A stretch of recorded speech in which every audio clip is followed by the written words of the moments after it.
Well, as far as lineups go, this year's winery tour is as good as any. Dave Dobbyn, Don McGlashan, Anika Moa, Super Groove. They're midway through, but the southern part of the North Island and the South Island are still to come, and Dave Dobbyn is back with us. Good to see you. Hey, good to see you. You always do a fantastic intro like that. Haven't we been talking, what have we been talking about off air? We've been talking about how beautiful the country is. Oh, entirely. Geez, and so that would be one of the, just saying I was down in Blenheim and on the weekend, and you took your wife, and these are the crimes that we learn about in later life, aren't they? You took your wife to Nelson. Yeah. She had never been there. She'd never been there before. How can you live in a country? I know.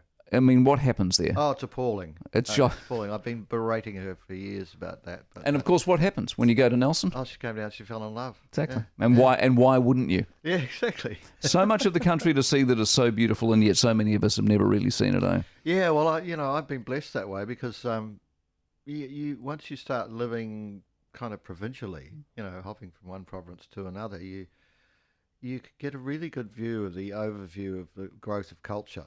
And that's the thing that struck me most in the last 30 years. It has changed enormously.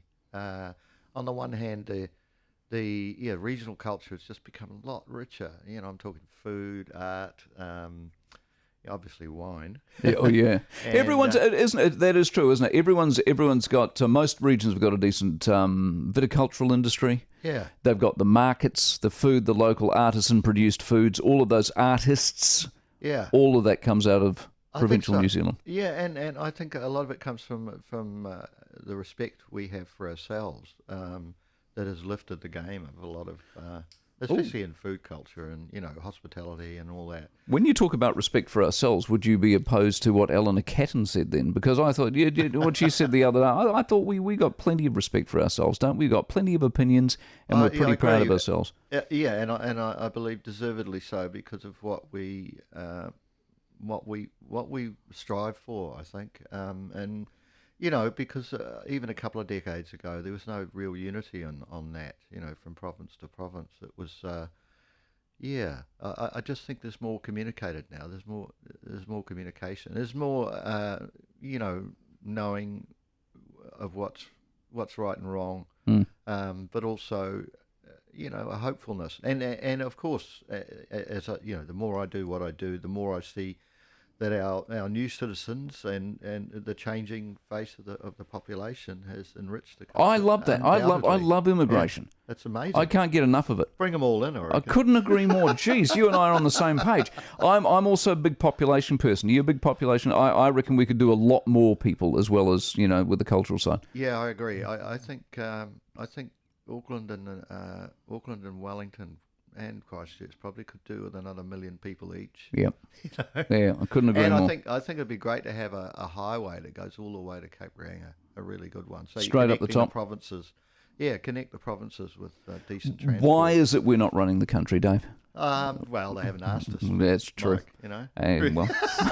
Mike, well, maybe they will. How's the tour gone so far? Oh, marvellously. We started in Tauranga and played the Mills Reef there. That went off like a rocket. And then we did the Villa Maria, which was lovely. And just on the weekend we did the Ascension up at Matakana, which is really beautiful. It has a similar aspect to Villa Maria in that the hill. It's got an amphitheatre type-ish thing, hasn't it? Yeah. When there was 5,000 people there, they were going for it. They said, what did it seems to have taken off, doesn't it? This whole winery thing. There's something about a winery atmosphere and music. It is, yeah, and it's only really gone in the last 8 years. I think it's only 8 years old now. And I've done it twice, so this is probably my third. Yes, once with Tim and Beck, and then once, with my own band, and. It's just great. For us, it's Christmas because the production values are fantastic. Well, I was going to say, do you need something in a vineyard for it to work sound-wise, crowd-wise, atmosphere-wise, or can you just park yourself on the vines and you're off?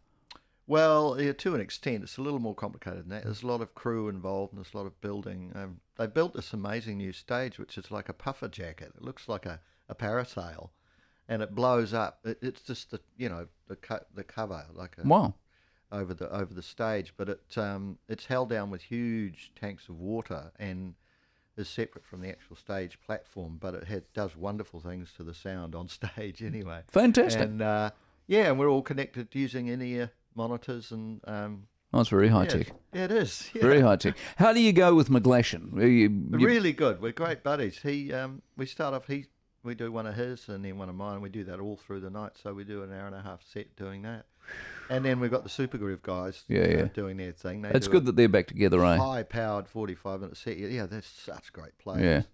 And their rhythm section, they join us towards the end of our set, and Anika's on and off as well. You know, she joins in with us, and we join in with her. So, it's once you get a few gigs in a row, it really is like a family atmosphere. So you do McGlashan's music?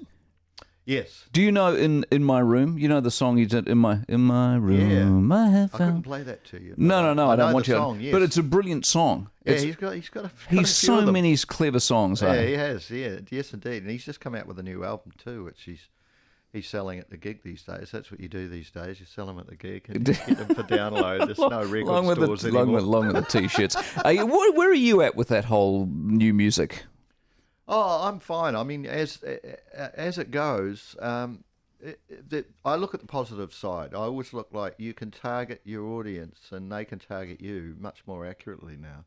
So it's a case of giving something, once you've got a release, then you can give something value added. You can have. I like the idea of having different versions of the tunes, or different quality versions. So you get your MP3 download, but then there's a move to have full bandwidth downloads, and I like that idea of just getting a 96K. For people who don't understand that, at 24-bit 96K is pretty darn hi-fi, and also the choice of vinyl as well. Yeah. So it's like that. So I think you have to work a lot harder in a lot of ways. I'm not a very good Facebook chap, but it's a bit like doing homework, I'm always averse to that. I love it.